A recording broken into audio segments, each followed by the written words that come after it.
तेतरिया प्रखंड स्थित पुनास बाजार चौक और चकिया नगर परिषद स्थित जगदेव प्रसाद कुशवाहा की 52वीं शहादत दिवस पुण्यतिथि के मौके पर पिछड़ा वर्ग के प्रबुद्ध लोगों की ओर से कार्यक्रम का आयोजन किया गया। कार्यक्रम में भाग लेने वाले लोगों ने प्रतिमा पर माल्यार्पण कर कार्यक्रम की शुरुआत की। गणेश कुशवाहा ने कहा कि पिछड़ा, दलित, शोषित, वंचित और उपेक्षित वर्ग के हक और अधिकार के लिए लड़ाई लड़ते लड़ते आज ही के दिन जगदेव बाबू शहीद हो गए थे। उनकी शहादत की सच्ची श्रद्धांजलि उनके विचारों को जन जन तक पहुंचाकर देनी होगी। उन्होंने कहा कि आज समाज में गरीब वर्ग के लोगों का मान मर्यादा बढ़ी है, तो इसमें जगदेव प्रसाद का बड़ा योगदान रहा है। मुकेश कुशवाहा ने कहा कि कुशवाहा परिवार में जन्मे जगदेव बाबू ने छुआछूत, जात पात, बाल विवाह और अशिक्षा जैसी कुरीतियों से समाज को छुटकारा दिलाने का हमेशा प्रयास किया है। उनका गरीबों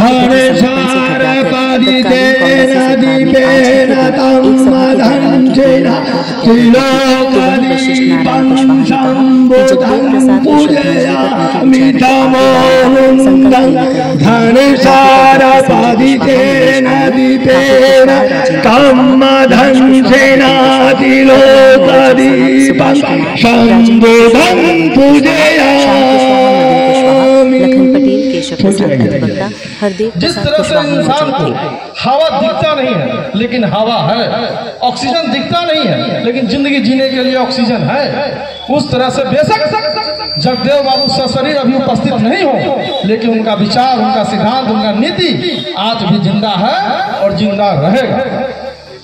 साथियों, कहना यह है कि जगदेव बाबू को याद करने की जरूरत क्यों है? क्योंकि एक आवाज है, आवाज दो हमें, हम खो गए। आज रील बनाने के चक्कर में, वीडियो बनाने के चक्कर में, गाना शूट करने के चक्कर में हम अपने धरोहरों को खोते जा रहे हैं। मुझे ये कहते हुए दुख भी हो रहा है कि आज के जो नवयुवक हैं शायद जगदेव बाबू का नाम बहुत कम जानते होंगे, जो पुराने लोग हैं वही जानते होंगे। ऐसा क्यों होता है? क्योंकि जगदेव बाबू के बारे में या हमारे जो ओबीसी, अति पिछड़ा, जो भी हमारे महापुरुष हैं उनके बारे में समाज में विस्तृत चर्चा नहीं हो पाती। और यहाँ जो चर्चा का जो स्वरूप है, इसके लिए बहुत बहुत धन्यवाद पुनः देते हैं। साथियों, आप लोगों को पता होना चाहिए कि जगदेव बाबू का नारा था कि जब तक सिस्टम में तुम जाओगे नहीं, तुम अपने लोगों के लिए, अपने समाज के लिए, SC, ST, OBC, मूल निवासी के लिए, गरीब मजदूर के लिए तुम डेवलपमेंट नहीं कर सकते हो, पॉलिसी नहीं बना सकते हो। जगदेव बाबू एक साधारण परिवार से जन्म लिए, जो हमारे बहुत सारे वक्ता ने बोला है, और शुरू से ही वह बच्चा से ही विलक्षण प्रतिभा के धनी आदमी थे।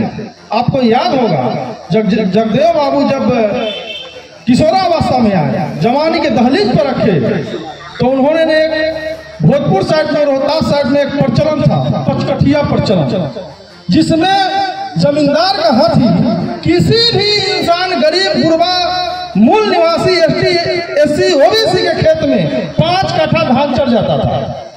जगदेव बाबू ने देखा कि इतना बड़ा अत्याचार क्यों हो रहा है भाई, खून पसीने से हम खेत को सिंचाई कर रहे हैं और मालिक का हाथी आएगा और हमारे 5 कट्ठा खेत चढ़ जाएगा।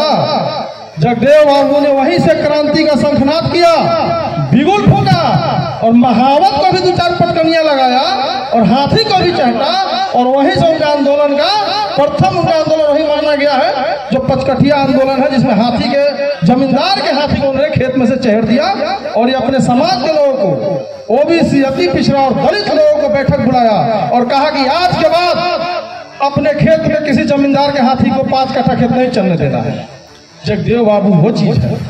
जगदेव बाबू ने ही नारा दिया था, अब की सावन भादों में, गोरी कलैया कादों में, कमाए लंगोटी वाला और खाए टोपी वाला। ये चीज हमारे अपने लोगों के बीच, हमारे बच्चों के बीच, नौजवान को भी ये जानना है। सिर्फ भाषण दे देने से नहीं होगा कि जगदेव बाबू का नीति क्या था। जगदेव बाबू बोले थे, 100 में 90 शोषित है, 90 भाग हमारा है, धन धरती और राजपाट में 90 भाग हमारा है। ये जगदेव बाबू का नारा है और हमें दुख के साथ कहना पड़ रहा है कि इससे हमारा समाज, हमारा वर्ग विचलित हो चुका है। आज हम खंड खंड में बटे हुए हैं।